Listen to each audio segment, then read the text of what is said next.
Christian church Bhopal की इस आराधना में आज हम आप सबों का हार्दिक स्वागत करते हैं। आज हमारे रूहानी चिंतन के लिए बाइबल पाठ पढ़ने में अगुवाई भाई आशीष जेकब करेंगे। हमारे मनन के लिए बाइबल में से चुना गया पाठ यूहन्ना रचित सुसमाचार 6वां अध्याय 19 से 21वां पद। जब वे खेते खेते 3-4 मील के लगभग निकल गए तो उन्होंने यीशु को झील पर चलते और नाव के निकट आते देखा और डर गए, परंतु उसने उनसे कहा, मैं हूँ, डरो मत। अतः वे उसे नाव पर चढ़ा लेने के लिए तैयार हुए और तुरंत वह नाव उस स्थान पर जा पहुंची जहां वे जा रहे थे। आमीन। आइए हम व्यवस्थित हो जाएं और परमेश्वर की आराधना में शामिल हों।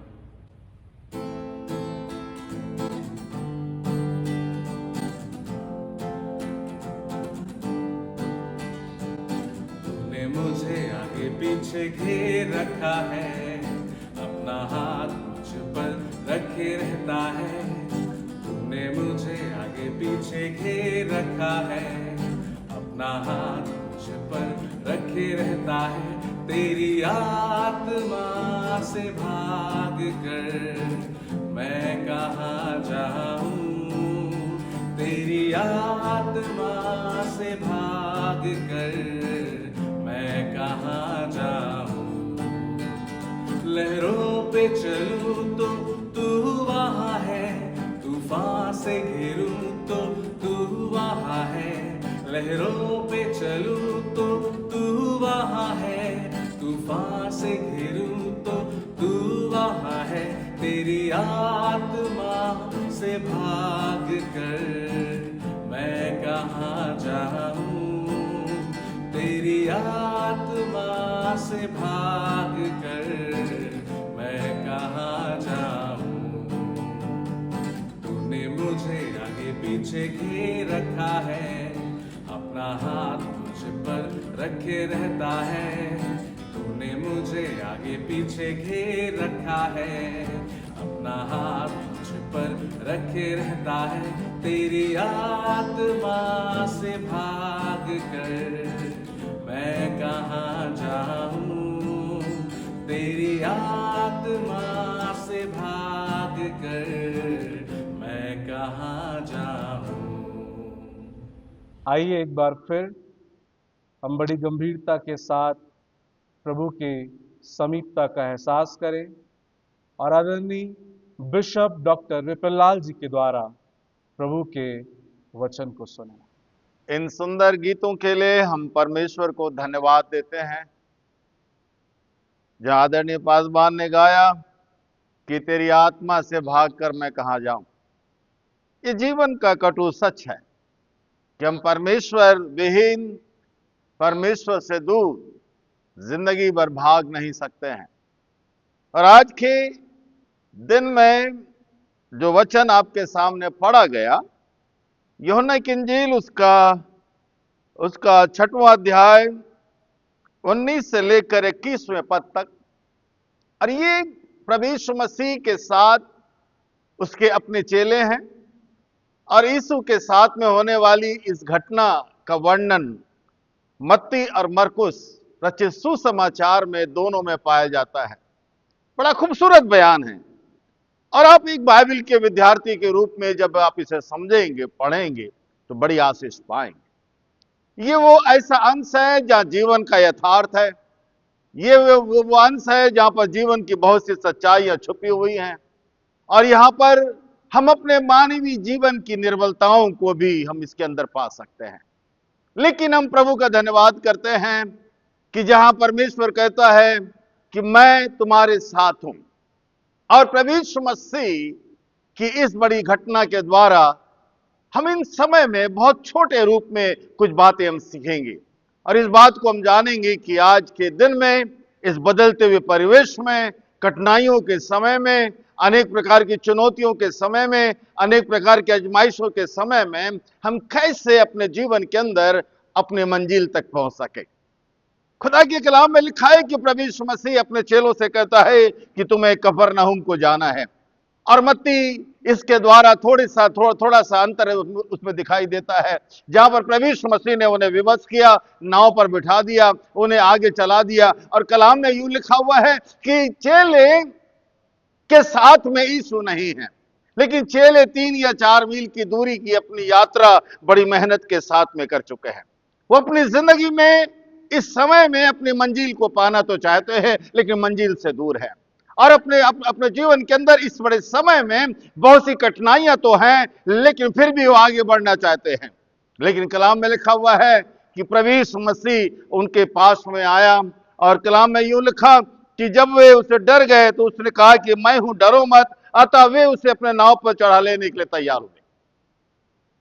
इन जिंदगी के अंदर हम विचार करें कि क्या मैंने अपनी जिंदगी में जो अच्छा प्रारंभ किया था, चाहे अपने विद्या अध्ययन के समय में हो, चाहे कॉलेज के समय में हो, चाहे नौकरी के समय में हो, चाहे सेवकाई के समय में हो, मेरी जिंदगी की एक बड़ी अच्छी शुरुआत रही है, मेरे पारिवारिक जीवन की एक बड़ी अच्छी शुरुआत रही है, मेरे परिवार के अंदर मैंने अपने वैवाहिक जीवन की शुरुआत बड़ी प्रार्थना के साथ में किया, बहुत सी अच्छाइयां मेरे साथ में जुड़ी रही, बहुत सी यादें, अच्छी अच्छी यादें मेरे साथ में हैं। लेकिन कुछ समय की यात्रा के बाद में शायद मैं मंजिल तक तो पहुंचना चाहता हूं, परंतु फिर भी अपनी मंजिल से दूर हूं। आगे तो बढ़ना चाहता हूं, परंतु आगे बढ़ नहीं पा रहा हूं। ऐसी कई एक पारिवारिक जीवन की, हमारे संसारिक जीवन की, हमारे आत्मिक जीवन की समस्याएं हो सकती हैं। लेकिन मैं थोड़ी देर आपसे बात करना मांगता कि कैसे हम अपनी मंजिल तक आगे पहुंच पाएंगे, क्योंकि खुदा के कलाम में लिखा है कि तुम्हारा विश्वास कर लेना ही काफी नहीं है, लेकिन तुम्हें अपनी मंजिल तक पहुंचना है। खुदा के कलाम में लिखा है कि परमेश्वर ने अपने लोगों को मुल्क कनान में जाने के लिए बुलाया है, उन्हें केवल 40 साल के मरुभूमि की यात्रा तक में ही सीमित रखने के लिए नहीं, लेकिन उस मंजिल तक जहां कर परमेश्वर उन्हें बुलाना मांगता है, देखना मांगता है कि परमेश्वर कहता है कि तुम्हें मुल्क कनान में जाना है। लेकिन लिखा हुआ है कि वे उससे दूर हैं, लेकिन यीशु फिर भी उनके नजदीक आया, और कलाम में लिखा यीशु नाव से बाहर है, यीशु नाव से बाहर है, चेले नाव के अंदर हैं, लेकिन कलाम में लिखा है जब वे उसे अपने नाव पर चढ़ाने के लिए तैयार हुए, जब वे उसे अपने नाव पर चढ़ाने के लिए तैयार हुए, एक माता जो विधवा है, जिसके पास में केवल एक ही बेटा है, और वो मां बड़ी गरीबी से अपने बेटे को पढ़ाती है, लिखाती है, परवरिश करती है। मां की बड़ी ख्वाहिश है कि उसका बेटा बहुत आगे बढ़े, अपने बुढ़ापे का सहारा बने, प्रभु की सेवा करे, क्योंकि मां प्रार्थना करने वाली बहन है। लेकिन ये जैसा लड़का जैसे जैसे जवान होता है, वैसे वैसे मां अपनी प्रार्थना में प्रार्थना करती है, हे मेरे परमेश्वर, मेरे बेटे को तू बचा ले, मेरा बेटा उद्धार की निश्चयता को पाले, नए जीवन को पाले, नए जन्म के अनुभव को अपने जीवन के अंदर हासिल कर ले। लेकिन 19 साल वो लड़का प्रभु यीशु मसीह को नहीं जानता था, लेकिन 19 साल उसकी मां ने अपने बेटे के लिए प्रार्थना किया, आंसू बहाया, और लगातार एक ही प्रार्थना करती थी कि परमेश्वर मेरे बेटे को बचा ले। एक दिन की सुबह वो लड़का अपने जीवन में प्रभु यीशु मसीह को ग्रहण करता है। वो आनंद, वो खुशी उसके जीवन में आती है, और अपने मां के कमरे में, छोटा सा घर है, मां के पास में जाता है और कहता है कि मां, आज मेरी जिंदगी का सबसे उत्तम दिन है, क्योंकि मैंने अपने जीवन में प्रभु यीशु मसीह को पा लिया। मां बहुत खुश होती है।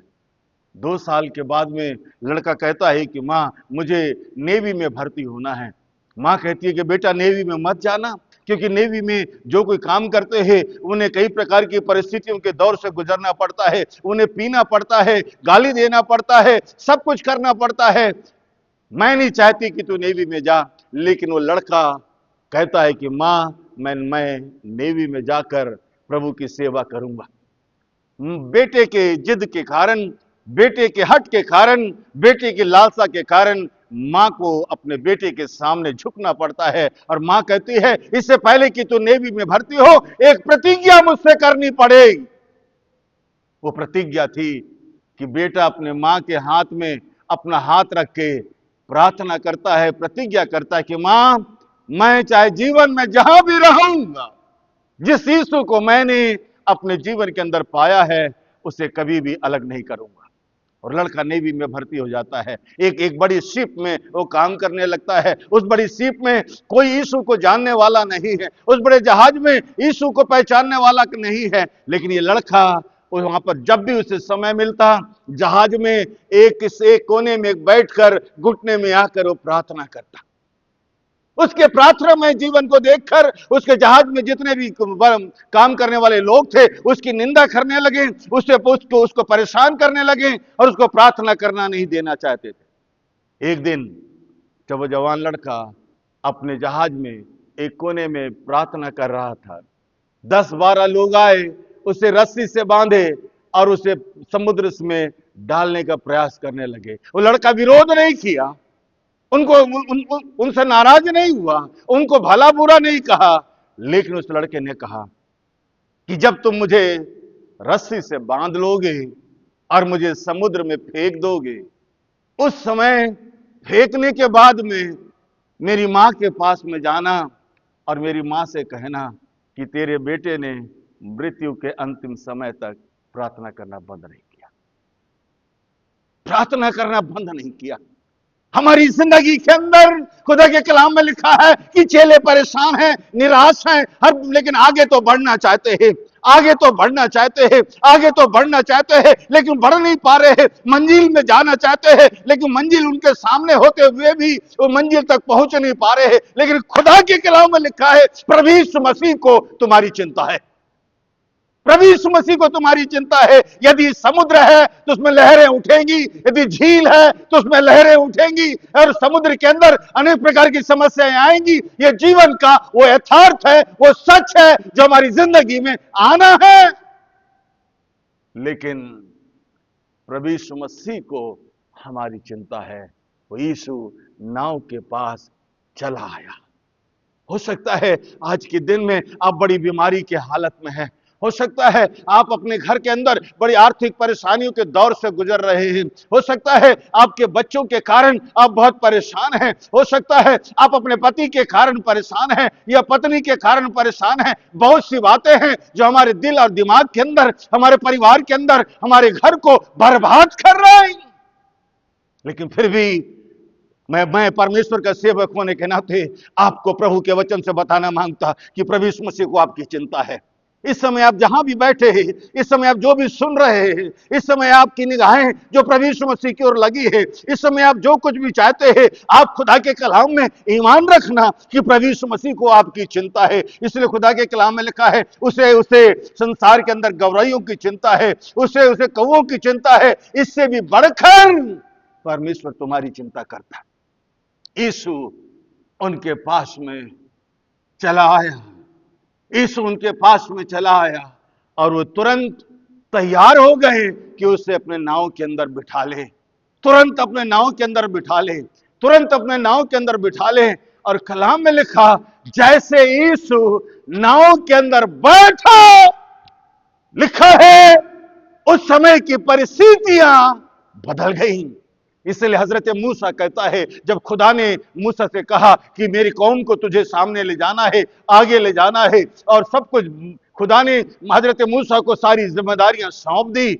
लेकिन मूसा कहता है, या मेरे खुदा, तूने मुझको कौम दिया, तूने मुझे इज्जत दी, तूने मुझको सब कुछ दिया, लेकिन याद रख, जब तक तू ना चले मैं आगे नहीं बढ़ने का।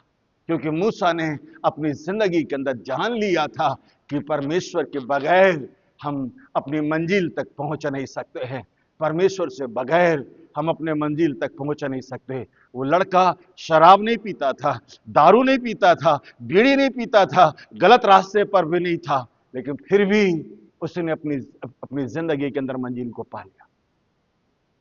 वचन में लिखा, यीशु उनके पास आया और वे उसे नाव पर बिठा लिए। यीशु को अपने समीप आने का निमंत्रण दे। प्रभु से बोले कि प्रभु, मैं मंजिल तक का ज्ञान मेरे पास में है, मंजिल तक पहुंचना चाहता हूं, फिर भी मंजिल तक पहुंच नहीं पा रहा। प्रभु आपकी सहायता करेगा, प्रभु आपकी सहायता करेगा, प्रभु आपको आशीष देगा। आइए दुआ करें। हमारे जीवित प्रभु, धन्यवाद तेरी उपस्थिति के लिए। आज जितने लोगों ने भी तेरे वचन को सुना है, यदि इनके जीवन में, परिवार में जो कुछ भी समस्याएं हैं, प्रभु यीशु आपके नाम से दूर होने पाए। हर एक को आशीष दे, हमारी सहायता कर, ताकि हम अपने जीवन रूपी नाव में सदैव प्रभु यीशु मसीह को बिठा सके। आशीष दे, प्रभु यीशु के नाम से मांगते हैं, आमीन। परमेश्वर हमारी सहायता करे, ताकि जीवन के हर पल अपने जीवन में प्रभु यीशु मसीह को उत्तम स्थान दे सके। परमेश्वर पिता, परमेश्वर पुत्र, परमेश्वर पवित्र आत्मा की आशीष हम में से हर एक के साथ बनी रहे। आमीन।